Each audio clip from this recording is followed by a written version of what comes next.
우리 하나님께 영광의 박수 올리겠습니다. 저를 따라해 주시기 바랍니다. 세상은 우리를 두렵게 합니다. 그러나 하나님은 우리를 돌보고 계십니다. 자, 우리 옆 사람하고 인사하겠습니다. 하나님이 집사님을 돌보고 계십니다. 인사하겠습니다. 다시 한번 인사합니다. 앞뒤 좌우 돌아보시면서 잘 오셨습니다. 인사하겠습니다. 여러분, 세상이 살기 어렵고 두려워도 우리 믿음으로 살자고요. 오늘 그러려고 나온 거잖아요. 아멘? 예, 어려운 세상을 살아가지만, 불안하고 두려운 세상을 살아가지만 우리 믿음으로 살아갑시다. 독일 철학자 쇼펜하우어라는 사람이 있는데 이 사람이 쓴 책 중에 소품과 단편집이라는 책이 있어요. 그 책 내용 중에 고슴도치 이야기가 나옵니다. 고슴도치 뭔지 아시죠? 가시가 그냥 몸에 잔뜩 붙어있는 동물이죠. 고슴도치 이야기가 나와요. 몹시 추운 겨울날 고슴도치들이 얼어 죽지 않으려고 서로에게 다가갔다고 합니다. 다 같이 모여서 서로의 온기를 나누면 추위를 이길 수 있을 것 같아서 서로 모여든 거죠. 그런데 고슴도치 몸에 뭐가 붙어 있다고요? 가시가 붙어 있잖아요. 가시가. 그러니까 가까이 가면 가까이 갈수록 어떻게 되겠어요? 서로 찔리는 거예요. 가시 때문에.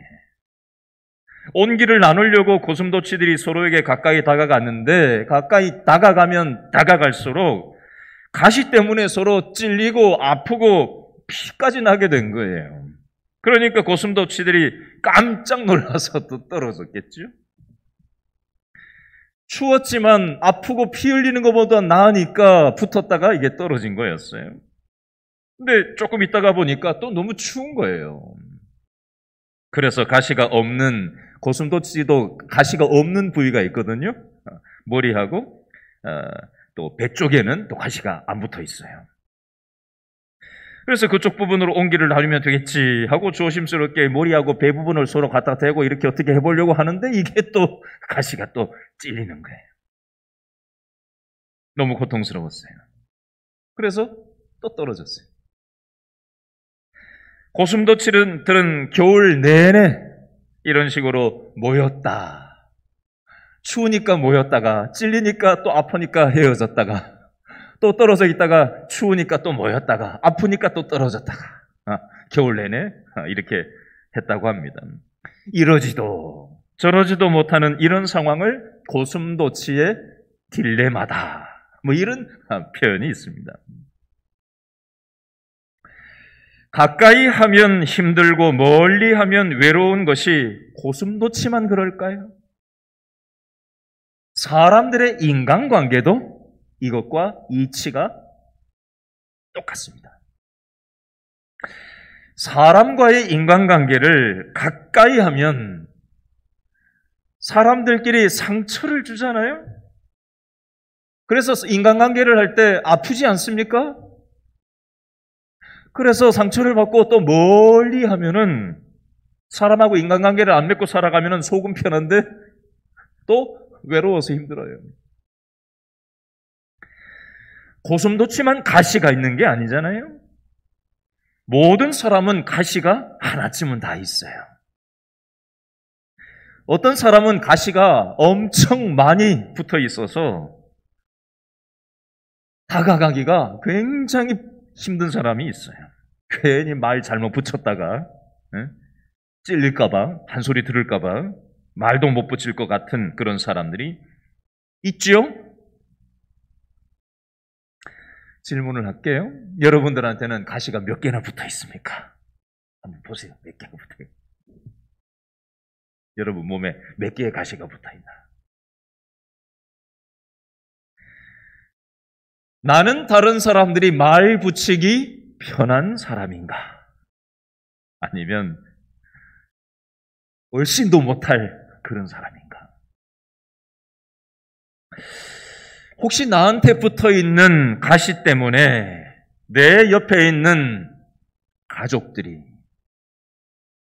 내 가까이 있는 직장 동료들이 내 구역 식구들이, 전도회 식구들이, 교회 식구들이 혹시 나 때문에, 내 가시 때문에 찔려서 상처받고 피를 철철 흘리고 있는데도 상대방이 나 때문에 그런 힘겨움을 겪고 있을 거라고는 꿈에도 상상해보지 않은 채 평생을 살다 가는 사람들이 적지 않습니다. 저 사람의 가시가 문제라고 우리는 얘기하지, 내 가시가 문제인 거는 심각하게 생각하지를 않아요. 나는 가시 없는 사람인 척 생각을 합니다.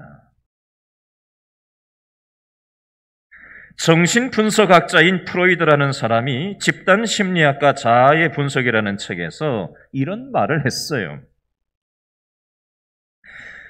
고슴도치의 딜레마가 없는 관계는 어머니와 아들 관계밖에 없다. 다시요. 고슴도치의 딜레마가 없는 관계는 어머니와 아들 관계밖에 없다. 무슨 뜻일까요? 어머니와 아들 관계 외에 세상의 모든 인간관계에는 다 고슴도치의 딜레마가 있다는 뜻이에요. 여러분, 부모 자식 간에는 서로 찔려도 다가가지 않습니까?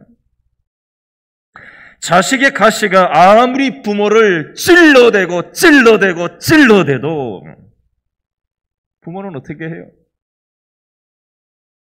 자식의 가시 때문에 피가 나고 아파도 고슴도치 새끼를 품는 게 고슴도치 부모 마음 아닙니까?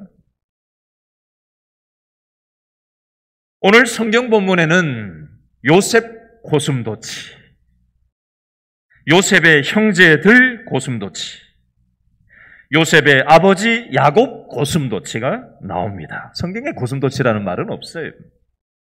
제가 만들어 본 거예요.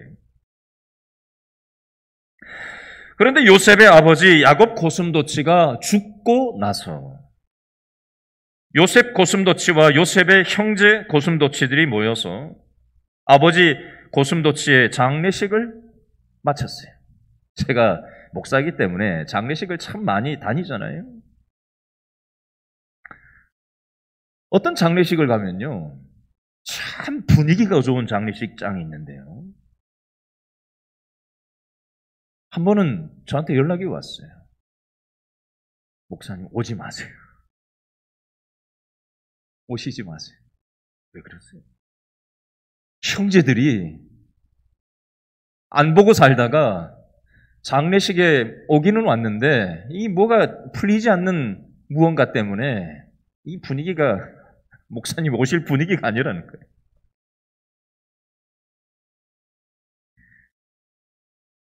여러분, 지금 요셉과 요셉의 형제들이 아버지가 돌아가시고 장례식을 마치고 이제 오늘 본문의 내용이란 말이에요.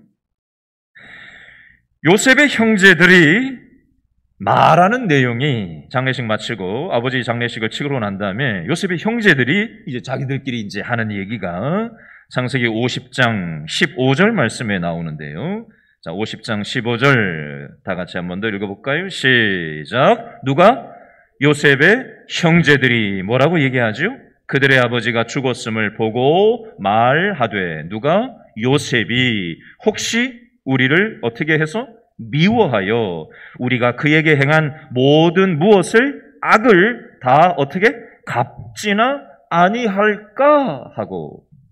이게 무슨 소리죠? 아버지 고슴도치가 죽고 장례식이 마쳤기 때문에 이제 부모 자식 간에 그런 보호막이 없어진 거예요. 요셉과 요셉의 형제들을 품어주던 그 보호막이 없어진 거예요.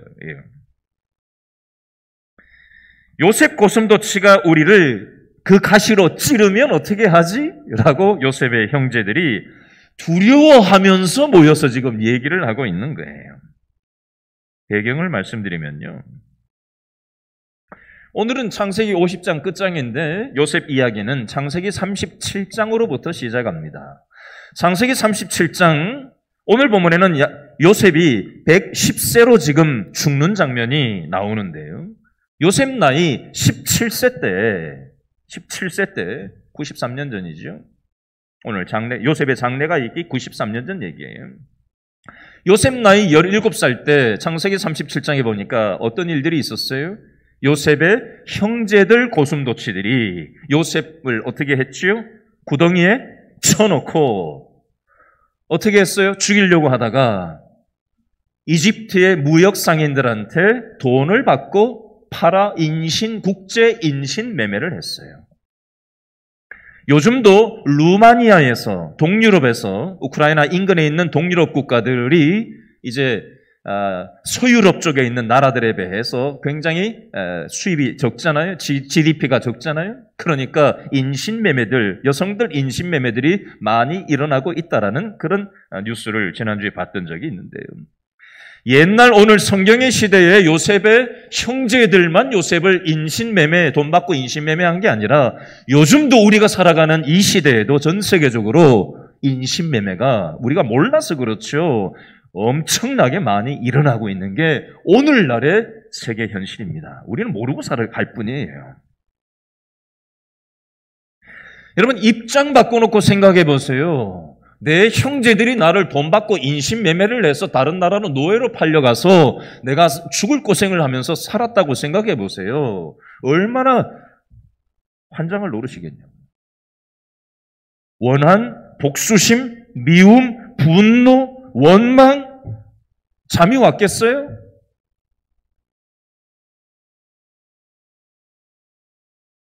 그걸 뻔히 아니까 요셉의 형제들이 우리와 요셉 사이를 보호하고 있던 보호막 아버지 고슴도치가 죽고 이제 장례 치렀으니까 요셉이 그 가시로 우리를 아마 공격을 할 거다, 찌를 거다라고 생각을 한 거죠.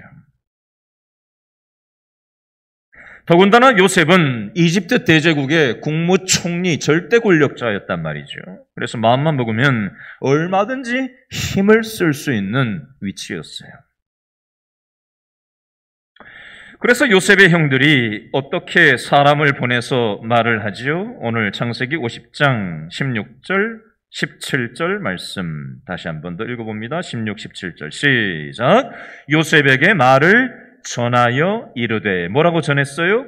당신의 아버지가 돌아가시기 전에 명령하여 이르시기를 너희는 이같이 요셉에게 이르라. 아버지의 말을 이라고 하면서 전한 거예요. 뭐라고 했어요?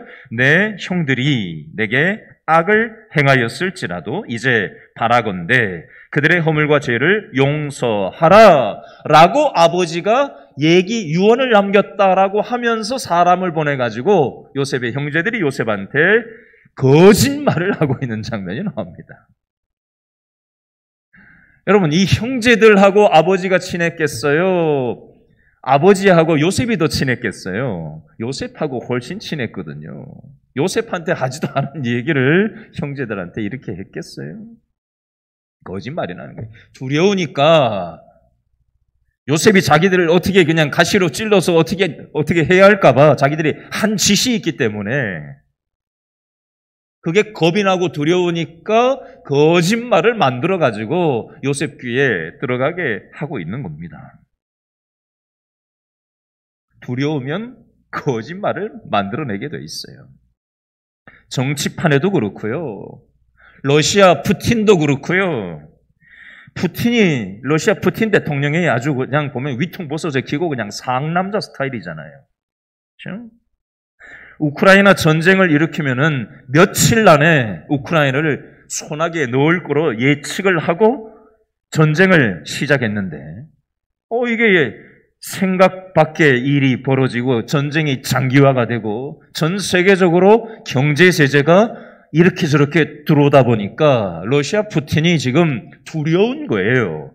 그래서 민간인들을 자기들이 죽이지 않았다라고 거짓말을 하면서 겉으로는 굉장히 강성을 띠지만 푸틴도 지금 벌벌거리고 있을걸요, 속으로는.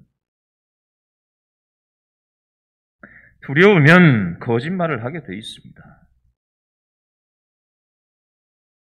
여러분, 이 요셉의 형제들의 이 거짓말을 들은 요셉의 마음은 어땠을까요? 지금 이집트 최대 제국의 바로 왕도 요셉을 믿고 국무총리로, 노예 출신이고 요셉은 노예 출신이잖아요. 그죠?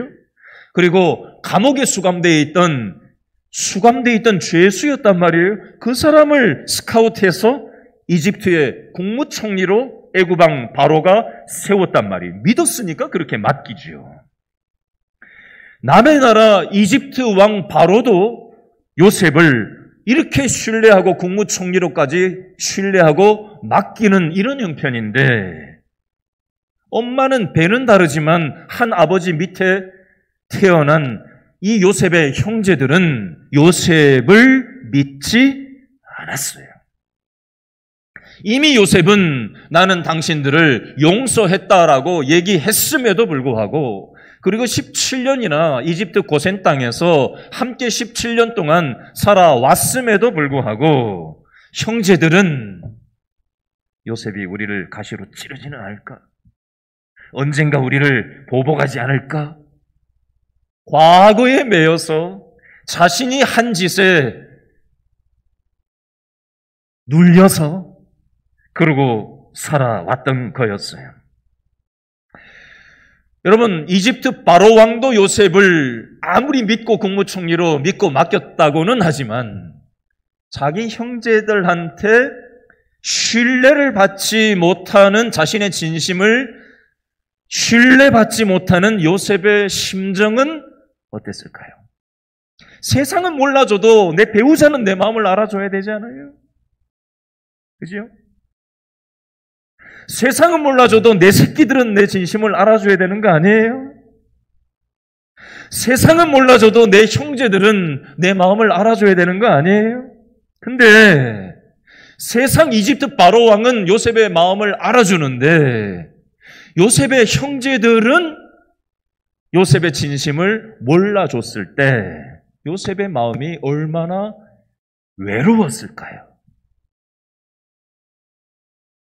안 그래도 요셉은 형제들 때문에 노예로 이집트에 팔려와서 부모, 형제 아무 연고 없는 이집트 땅에 와서 노예 생활을 해야 했고요. 성폭행 미수범이라는 누명을 뒤집어 써야 했고요. 감옥 속에서 지내야 했습니다. 그 거의 한 십몇 년 동안을 그러고 살았는데 요셉이 얼마나 외롭게 살아왔을까요? 그러다가 자기 아버지 야곱과 형제들이 이집트에 이주를 시켜가지고 함께 17년을 지금 살았단 말이에요.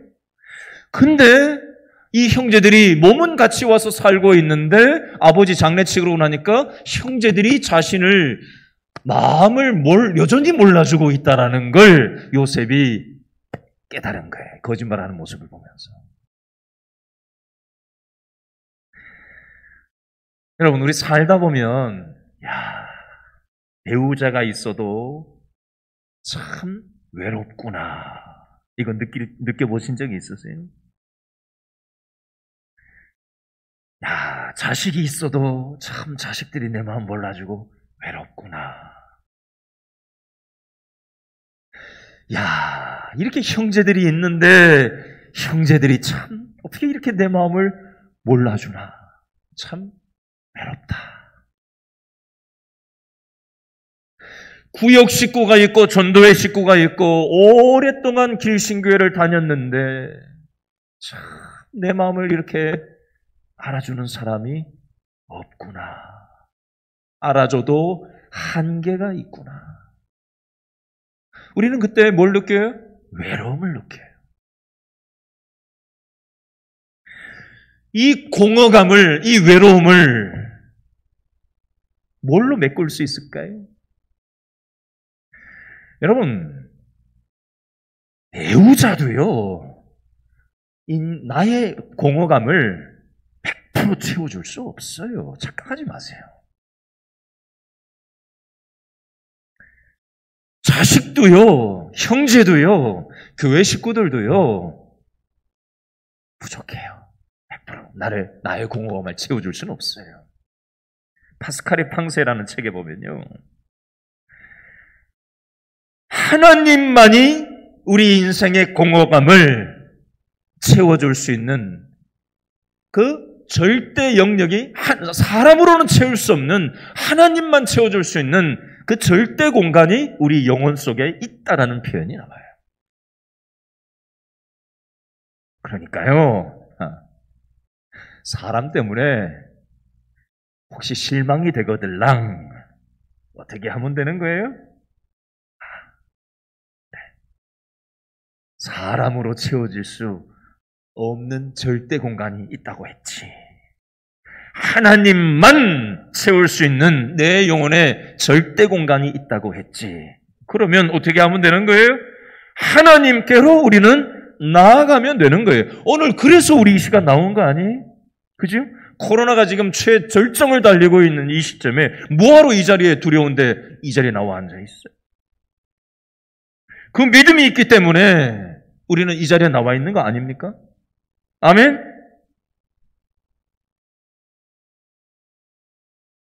그래서 요셉이 외로워서 형제들도 내 마음을 몰라주는구나 하고 그 심정을 담아서 어떻게 하고 있어요? 17절 제일 끝에 보니까 형제들이 사람 보내서 하는 얘기를 듣고 난 다음에 17절 다섯째 줄에 요셉이 어떻게 했다고 돼 있어요? 요셉이 그들이 그에게 하는 말을 들을 때에 어떻게 했더라?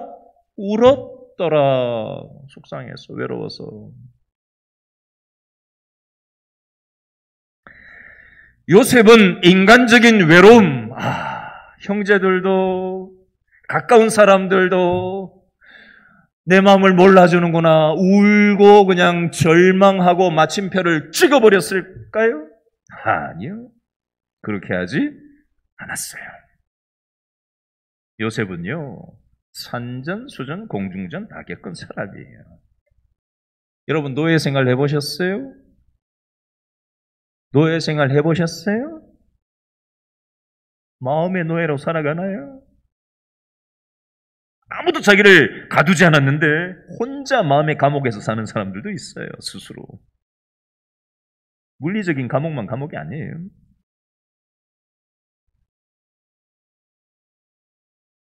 요셉은 감옥에도 갇혀봤어요. 성폭행 미수범으로 누명을 뒤집어 쓰고 감옥 생활도 했다고요. 산전수전 공중전 겪은 거 아닙니까? 요셉이라고 감정 없겠어요? 요셉이라고 가시가 없겠어요? 요셉이라고 원망이 없었겠어요? 성경에 안 써 있어서 그렇지 저는 요셉도 그 마음 있었을 거라고 생각합니다. 뭐 하나님이에요? 예수님이에요, 요셉이. 왜 감정이 없고 왜 원망이 안 들었겠어요? 왜 가시가 없었겠냐고요, 요셉이라고. 그러나 요셉은 이런 어려움 속에서, 이런 지독한 외로움 속에서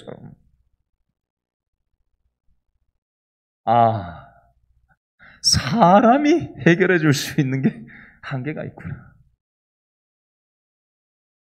감옥 속에서 창세기 39장 40장에 보면요, 술 맡은 관원장, 떡 맡은 관원장, 정치범 수용소에 들어왔을 때 꿈 해몽해주고 한 사람은 꿈 해몽해준 대로 죽고 한 사람은 복직되는 그 상황 속에서 당신 나가면은 한 자리 달라고 나 감옥에 나갈 수 있도록 해달라고 그 사람을 기대했었어요. 일말의 희망을 갖고 인간에다가 의존했던 적이 요셉도 있었어요.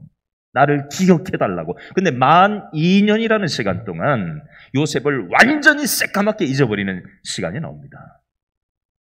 하나님은 철저하게 요셉에게 사람을 의존하지 말 것을 하나님은 훈련시키시는 거예요. 우리는 패대기가 쳐지고 우리 자존심이 패대기가 쳐지고 산전수전을 겪을 짓밟히면서 모욕을 당하고 오해를 받고 용납받지 못하고 용서받지 못하고 수많은 산전수전을 겪으면서 사람을 보지 않고 하나님만 바라보도록 하나님께서는 요셉을 훈련시키셨고요. 저와 여러분의 인생도 마찬가지입니다. 원리적으로 봤을 때.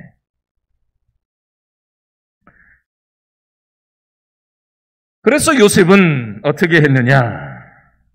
자, 19절부터 21절 말씀을 보면 요셉의 태도를 엿볼 수가 있어요. 두 번 똑같은 패턴이 반복되는데요. 자, 19절, 20절, 21절 말씀을 읽으면서 요셉의 두 패턴이 반복되는 게 뭐가 있는지 반복되는 말을 한번 잘 찾아보시면서 19, 20, 21절 다 같이 읽어보겠습니다. 시작. 요셉이 그들에게 이르되 뭐하지 마소서, 두려워하지 마소서. 내가 누구를 하나님을 대신하리이까. 당신들은 나를 해하려 하였으나 누구는 하나님은 그것을 선으로 바꾸사 오늘과 같이 많은 백성의 생명을 구원하게 하시려 하셨나니 당신은 뭐하지 마소서, 두려워하지 마소서. 내가 당신들과 당신들의 자녀를 기르리이다 하고 그들을 간곡한 말로 위로하였더라. 아멘. 제가 이미 힌트 다 드렸어요. 강조해서 세게 읽었죠. 뭐하지 말라?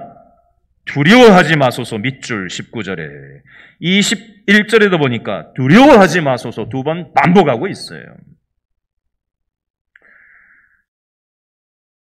코로나 때문에 두려운 세상을 살아가지 않아요? 러시아와 우크라이나와만의 전쟁이 아니라 까딱 잘못하면은 핵을 사용하고 화학 생물학전을 사용하고 이 까딱하면 핵을 가지고 놀면 이게 지금 러시아하고 중국하고 북한하고 이게 맞물려 돌아가서 이게 까딱 잘못하면 이게 확전이 돼서 세계 3차 대전이 오는 건 아닌가 이런 연구도 지금 있습니다. 두렵지 않습니까? 산불, 수많은 사건, 사고, 우리를 두렵게 하지 않아요? 이 세상을 살아가면서 우리는 두려운 게 너무 많아요. 그죠? 근데 요셉은 두려워하지 마소서, 두려워하지 마소서 라고 얘기하면서 요셉 자신은 그러면 뭘 두려워하면서 살았을까요? 감옥 속에서 성폭행 누명을 뒤집었었을 때, 노예 생활을 할 때 요셉은 뭘 두려워했을까요? 따라합니다. 하나님을 두려워했다. 예쁜 보디발의 부인이 성적인 유혹을 해왔을 때 요셉이 했던 말, 내가 하나님 앞에서 범죄하리까. 그건요, 하나님을 두려워하는 사람이 하는 얘기예요.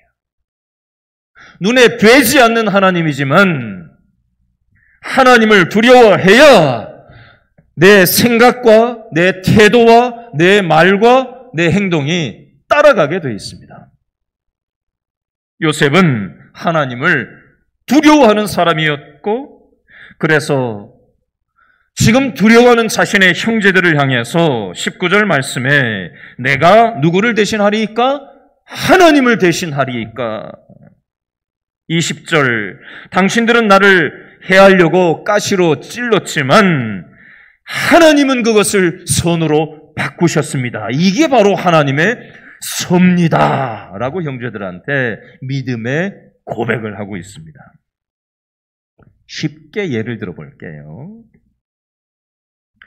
어제 문자가 하나 저한테, 우리 교회 성도 한 분한테 문자가 왔어요.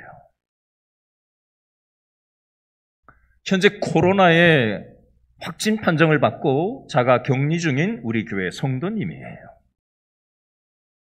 근데 뭐라고 문자가 왔냐면 7일이 지났는데, 7일 지나면 요즘 해제잖아요. 근데 증상이 여전히 있다는 거예요. 그래서 약을 추가로 지금 또 처방을 받고 먹고 있어서 오늘 예배에 오면 혹시나 교회에 해를 끼칠까 싶어 교회에 너무 와서 예배를 드리고 싶지만 나올 수가 없는 형편이니 목사님 그렇게 아시라고 하면서 문자를 보내왔어요. 그래서 제가 얼른 전화를 걸었어요. 그런저런 내용을 얘기를 하고 대화 중에 이 성도님이 이런 얘기를 했어요. 목사님, 지금 저에게 닥친 이 상황이 저는 기회라고 믿습니다. 기회라고 믿습니다. 제가 이분의 현재 상황을 알고 있거든요. 지금 코로나 때문에도 어려움에 처해져 있긴 하지만 그것보다 더한 개인적인 어려움의 정점에 있는 분이에요. 그 자체가 두려워요. 근데 이 상황을 기회라고 표현을 하더라고요. 어떤 기회? 하나님을 찾고 더 의지할 기회로 믿음으로 받고 얘기를 하는 거였어요. 그래서 제가 그랬어요. 이 어려운 시간을 믿음으로 받으시네요. 믿음으로 받으시네요. 여러분, 이 두려운 상황을, 세상적으로 두려운 상황을 믿음으로 받는다는 건 다른 말로 하면요. 따라합니다. 하나님을 두려워하는 거다.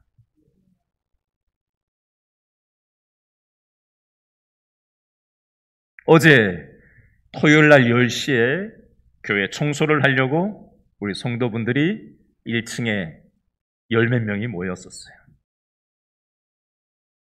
근데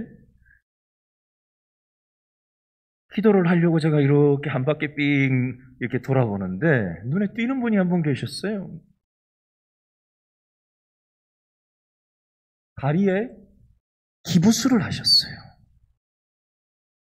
근데 청소를 하겠다고 어제 나오신 거예요. 어제 코로나가 현재까지 우리나라 최정점을 찍은 날이잖아요. 이분이 젊은 분도 아니란 말이에요. 연세도 있으신 분이에요.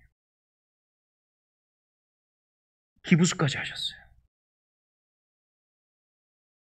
근데 청소하겠다고 나오신 거예요. 제 마음이 어땠겠어요? 그래서 제가 기도를 했어요. 하나님, 이분의 마음에 하나님의 천국이 임하도록 제가 축복 기도를 했어요. 여러분들 앞에서 같이. 하나님을 사랑하는 마음이 있기 때문에 나의 두려운 현실, 건강의 이런 어려움 속에서도 하나님을 사랑하는 마음이 있는 사람이 하나님 두려운 마음을 가지고 믿음의 행동을 하는 거예요. 얼마나 귀합니까?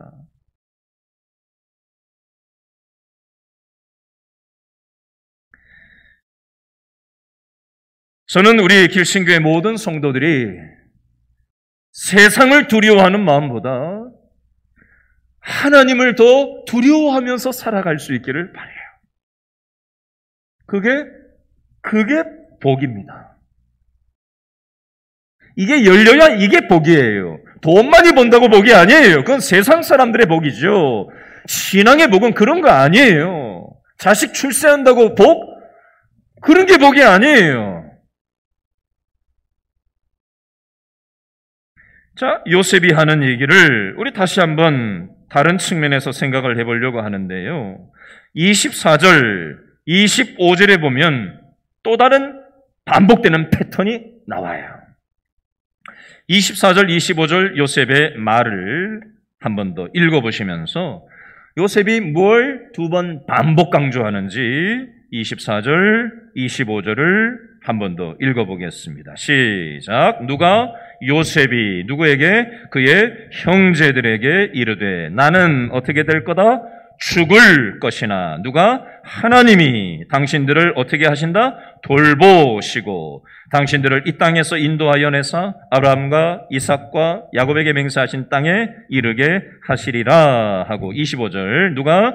요셉이 또 이스라엘 자손에게 맹세시켜 이르기를 누가? 하나님이 반드시 당신들을 어떻게 한다? 돌보시리니 당신들은 여기서 내 해골을 메고 올라가겠다 하라 하였더라. 아멘. 여러분, 언젠가 우리는 모두 죽습니다. 나는 평생 살 거다.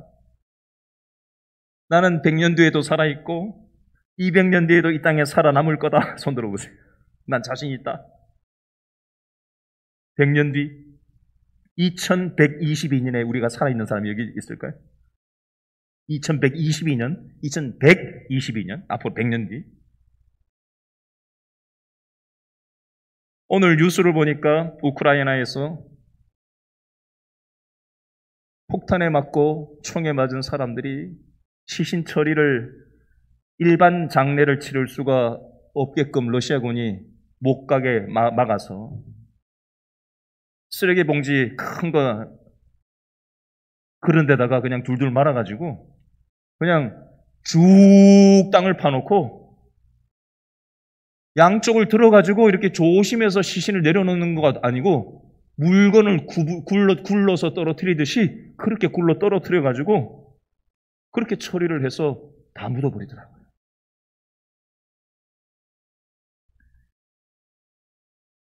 여러분, 언젠가 우리는 다 죽습니다. 영원히 살 수 없어요. 자, 요셉이 지금 뭐라고 얘기를 해요? 24절에 그의 형제들한테 나는 죽을 것이나 누가? 하나님이 어떻게 한다? 돌보신다. 25절에도 요셉이 이스라엘 자손들에게 맹세시켜 이르기를 누가? 하나님이 반드시 당신들을 돌보시리니. 하나님이 돌보신다. 하나님이 돌보신다. 이걸 다른 의미로 얘기하면요, 하나님이 신방을 오신다. 목사님들이 신방 가는 것처럼 하나님이 신방을 오신다. 우리 인생 가운데 하나님이 우리 인생 가운데 손을 내밀어 주신다. 이런 의미로 저는 생각을 해봤어요. 요셉의 인생 가운데 하나님이 감옥에 있던 요셉에게 신방을 와주셨어요. 감옥에 있던 억울했던 요셉에게 노예 생활을 하고 있던 성폭행 미수범으로 억울하게 감옥 생활을 하고 있던 요셉에게 하나님이 찾아와 주시고 신방 와 주시고 손을 내밀어 주셨어요. 그걸 요셉은 경험한 거예요. 그래서 나는 죽을 것이나 당신들을 하나님께서 나를 돌보신 것처럼 나에게 손 내밀어 주신 것처럼 나에게 찾아오신 하나님이 당신들에게도 우리 할아버지, 증조 할아버지 아브라함, 우리 할아버지 이삭, 우리 아버지 야곱, 또 나 요셉, 그리고 이스라엘 모든 자손들, 아브라함에게 약속하셨던 430년 동안 우리 민족이 애굽에서 있다가 그 시절이 지나고 나면 출애굽해서 반드시 하나님이 약속하신 땅에 돌아가게 될 것을 믿음으로 바라보면서 요셉이 믿음의 고백을 하고 있습니다. 여러분, 죽음은 끝이 아니에요. 지난 주일날 설교하면서 말씀드렸죠. 지지난 주에도 함께 이 예배 이쪽 1분단 끝에 오셔서 함께 지지난 주일날도 예배 함께 드리셨던 우리 신익순 장로님께서, 그리고 지지난주 수요일날 저하고 전화통화를 한참 하셨어요. 장로님하고. 하나님이 저한테, 신익순 장로님한테 전화를 좀 걸어서 전화했으면 좋겠다는 마음에 부담을 주셔서 장로님하고 전화해서 한참 전화통화를 했었어요. 지지난주 수요일날 얘기예요. 지지난주가 아니네요. 지난주 수요일 얘기네요. 근데 이게 마지막 통화가 됐어요. 장례식장을 구하지를 못해서 또 화장장을 정하지를 못해서 장례가 5일로 진행이 됐어요. 지난 주일부터 주일, 월요일, 화요일, 수요일, 목요일까지 5일 동안. 목요일 날 발인 예배를 성례동에서 마치고 양재동에 있는 추모공원으로 이제 가서 하간 예배를 드리려고 하기 막전에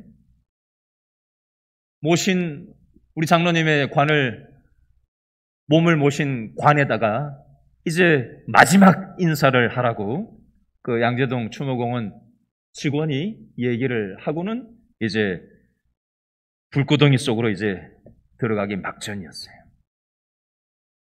근데 가족들이 마지막 모습이 어떤가 제가 이렇게 눈을 이렇게 얼굴들을 이렇게 보았어요. 어떻게 하는가 보려고 이렇게 봤더니 손녀딸인 것 같은데요. 우리 장모님 손녀딸 같은데 이렇게 얘기하는 게 제 귀에 똑똑히 들렸어요. 웃으면서요. 밝게 웃으면서요. 표정이. 할아버지, 아버지 집에 먼저 가. 그렇게 얘기하더라. 아버지 집에 먼저 잘 가? 잘 가라 그랬어요. 잘 가. 웃으면서. 먼저 잘 가라는 것은 나도 가겠다는 뜻이 되잖아요. 먼저라는 거죠. 먼저. 나도 죽을 거고 나도 그곳에 아버지 집에 갈 거라는 거예요. 여러분, 우리는 이 땅에서 천년만년 사는 사람들이 아니에요.